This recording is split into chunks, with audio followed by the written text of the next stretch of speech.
Hello दोस्तों, welcome back to stories by Nini. ये डरावनी कहानी रोशनी की है। रोशनी एक बहुत ही मासूम बच्ची थी। उसका कोई भी दोस्त नहीं था। वो ज़्यादातर अपने घर में ही रहती थी और पढ़ाई पर ध्यान लगाती थी। लेकिन धीरे धीरे उसे बहुत ही अकेला महसूस होने लगा। फिर धीरे धीरे वो सोशल मीडिया पर एक्टिव होना शुरू हो जाती है और एक ऐसे ही सोशल मीडिया प्लेटफॉर्म पर उसे एक लड़की मिलती है, जानवी। धीरे धीरे उन दोनों की आपस में बहुत अच्छी दोस्ती हो जाती है। वो लोग हर एक चीज़ के बारे में बहुत ही खुल के बातें करते हैं। रोशनी को पहले कभी भी किसी के साथ ऐसे फील नहीं हुआ था। इसलिए वो एक दिन जानवी से कहती है कि वो उससे रियल में भी मिलना चाहती है। इस पर जानवी रोशनी को अपने घर पर बुलाती है।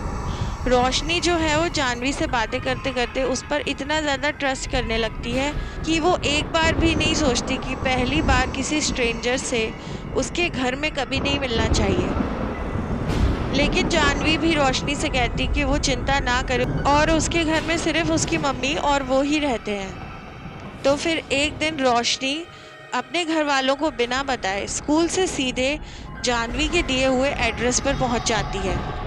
जानवी गेट खोलती है। रोशनी पहले तो जानवी को देखकर बहुत ज़्यादा खुश होती, लेकिन वो थोड़ी देर बाद नोटिस करती है कि जानवी के पूरे शरीर पर टाँके लगे हुए हैं। इसे देखकर वो थोड़ा सा घबरा जाती है, लेकिन जानवी उससे बोलती है कि उसे थोड़ी देर पहले चोट लग गई थी, ये उसी के निशान है। पर पूरे शरीर पर इतने ज़्यादा टाँके, ऐसी कौन सी चोट लग गई थी, ये सोचती है रोशनी। लेकिन उसके पूरे शरीर पर हर जगह टाँके के निशान थे, जैसे किसी ने उसकी पूरी स्किन को सिला हो। ये बात रोशनी को बहुत ही ज़्यादा अजीब लगती है, पर फिर भी वो उससे मिलकर इतनी ज़्यादा खुश हो रही होती है कि वो इसके बारे में ज़्यादा नहीं सोचती और उसके घर के अंदर चली जाती है। जैसे ही रोशनी घर के अंदर जाती है, उससे बहुत ही अजीब सी स्मेल आती है। वो इतनी गंदी स्मेल थी कि उसको पहली बार में वॉमिटिंग जैसा फील होने लगता है। पर जानवी उसको समझाती है कि घर बहुत ज़्यादा पुराना है, इसलिए वो चिंता ना करे। तभी जानवी की मम्मी भी उससे मिलती तभी जानवी की मम्मी भी रोशनी से मिलती है और उसे देखकर काफ़ी खुश होती है। फिर जानवी उसे अपना रूम दिखाती है। थोड़ी देर बाद जानवी की मम्मी उसको आवाज़ लगाती है, तो जानवी किचन में अपनी मम्मा के पास चली जाती है। इतने में रोशनी कमरे में थोड़ी छानबीन करने लगती है और जैसे ही वो जानवी की अलमारी खोलती है, उसके होश उड़ जाते हैं। उस अलमारी में बहुत ही अजीब सी ड्रेस रखी हुई थी और जैसे ही उसने ध्यान से देखा, उसे समझ आता है कि इंसान की खाल है और उसको सिलकर बनाई हुई ये ड्रेस है।